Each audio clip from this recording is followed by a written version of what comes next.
Hello, j'espère que vous allez bien. Moi c'est Chloé du compte Upcyclo et aujourd'hui on se retrouve pour un tutoriel spécial rentrée. Cette année j'avais plus d'ordinateur, le mien a rendu l'âme, du coup j'ai dû m'en racheter un nouveau. Mais très mauvaise idée, je n'ai pas encore de housse pour le protéger dans mon sac. Du coup je me suis dit que je pourrais vous apprendre à en coudre une. Alors c'est parti pour un tuto housse d'ordinateur. Première étape, on va venir mesurer l'ordinateur sur la largeur et la longueur. Pour coudre la pochette, on va avoir besoin de 2 morceaux extérieurs, 2 doublures et 2 morceaux de molleton.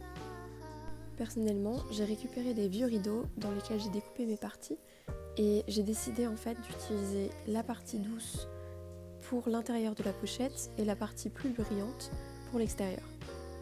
Et le molleton va servir de matelassage au milieu des 2 morceaux pour que l'ordinateur soit en sécurité. Pour vous donner une idée un petit peu des mesures que j'ai faites, l'ordinateur faisait 21 sur 30 cm, là on est à 40, quasi 39, sur 27,5. Pareil pour celui-ci, et pour le molleton on est à vraiment beaucoup moins, donc on est à 21,5 sur 30, donc c'est quasiment l'ordinateur en fait. Pourquoi j'ai pris autant de marge de couture, c'est que je vais devoir assembler les 2 parties ensemble, ensuite mettre le molleton et ensuite coudre une fermeture éclair. Pour vous donner une idée un petit peu des mesures que j'ai faites, l'ordinateur faisait 21 sur 30 cm, là on est à 40, quasi 39, sur 27,5. Pareil pour celui-ci, et pour le molleton on est à vraiment beaucoup moins, donc on est à 21,5 sur 30, donc c'est quasiment l'ordinateur en fait. Pourquoi j'ai pris autant de marge de couture, c'est que je vais devoir assembler les 2 parties ensemble, ensuite mettre le molleton et ensuite coudre une fermeture éclair. Du coup le molleton je l'ai coupé beaucoup plus petit que le tissu. Pour la simple et bonne raison que ça va être beaucoup plus simple à placer à l'intérieur des 2 couches et que je pense pas que ma machine pourra passer sur les 3 épaisseurs.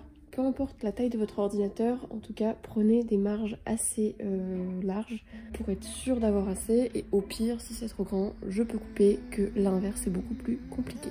Avant de passer à la couture, il va falloir quand même décider si vous voulez mettre une fermeture éclair sur le côté ou par le dessus. L'essentiel c'est vraiment que l'ordi soit plus petit que la fermeture éclair, sinon il passera pas. Donc là on est bon, et pareil pour ce côté là. Moi je pense partir quand même sur ce truc là parce que c'est plus safe. Je pense que l'ordinateur peut moins tomber par inadvertance, donc je pense faire cette option là. La prochaine étape ça va être d'assembler les parties de la pochette. Pour commencer on va placer la pochette comme elle va se présenter en fait au final. Donc ça ce sera l'extérieur, et de l'autre côté on a l'intérieur, et en gros on va en faire 2 comme ça, donc intérieur, extérieur. Et une fois qu'on aura cousu ces 2 parties sur les 3 côtés, on va les assembler comme ceci, comme ça elles seront attachées comme ça. On retournera et on aura une pochette. Ça y est, j'ai épinglé ma première partie de pochette. Donc ce que j'ai fait, c'est que j'ai épinglé tout le tour, sauf de ce côté-là. Comme ça, je vais pouvoir rentrer mon molleton après avoir cousu. Ce sera beaucoup plus simple pour moi. Et du coup, de ce côté-là, c'est le côté extérieur, donc pas doux. Et de l'autre côté, ce sera à l'intérieur de la pochette, et c'est tout.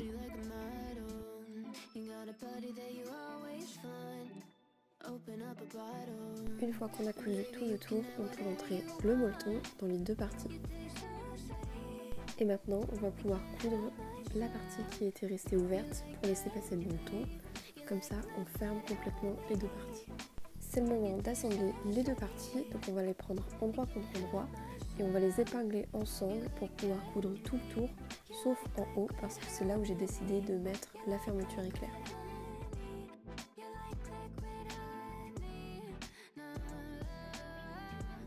Pour que votre pochette soit plus facile à retourner, n'hésitez pas à couper tout l'excédent et surtout les angles, comme ça quand vous allez retourner, ce sera beaucoup plus simple d'avoir des angles nets. À ce stade de la couture, j'ai quand même fait un test pour savoir si mon ordinateur passait dedans et là, il n'y a pas eu de problème, tout est passé nickel. Et comme tout va bien, c'est le moment de placer la fermeture éclair.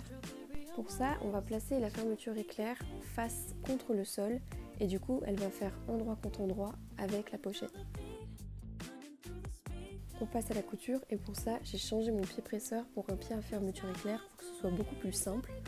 Donc on commence au début par un point d'arrêt, puis on va juste coudre au point droit tout le long.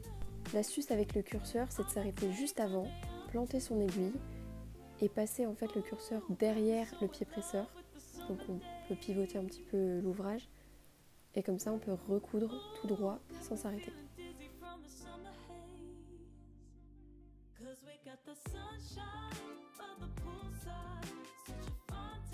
On a accroché la première partie de la fermeture éclair et on va pouvoir faire pareil de l'autre côté.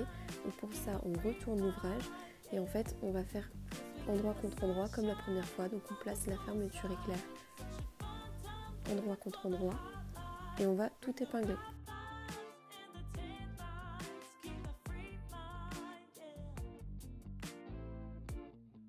Et là, pareil que tout à l'heure, on fait passer le curseur derrière le pied presseur pour continuer à coudre tout droit. Ça y est, c'est presque fini, donc on va retourner l'ouvrage sur l'endroit, on va faire sortir les angles et pour qu'il soit bien aplati, on va le passer au fer à repasser. Dernière étape, j'ai fait une petite couture tout le long de la fermeture éclair pour que ce soit parfait. Et votre super pochette est complètement finie. Voilà, j'espère que le tuto vous a plu et vous a servi. Si jamais vous faites une housse d'ordinateur ou une housse de quoi que ce soit grâce à ce tuto, n'hésitez pas à me taguer. Et si vous aviez n'importe quelle question, n'hésitez pas à me la poser en commentaire. Je serai très heureuse d'y répondre. N'hésitez pas à me suivre sur tous les réseaux, TikTok, Insta et ici. Et je vous dis à très bientôt pour une prochaine vidéo. Bye!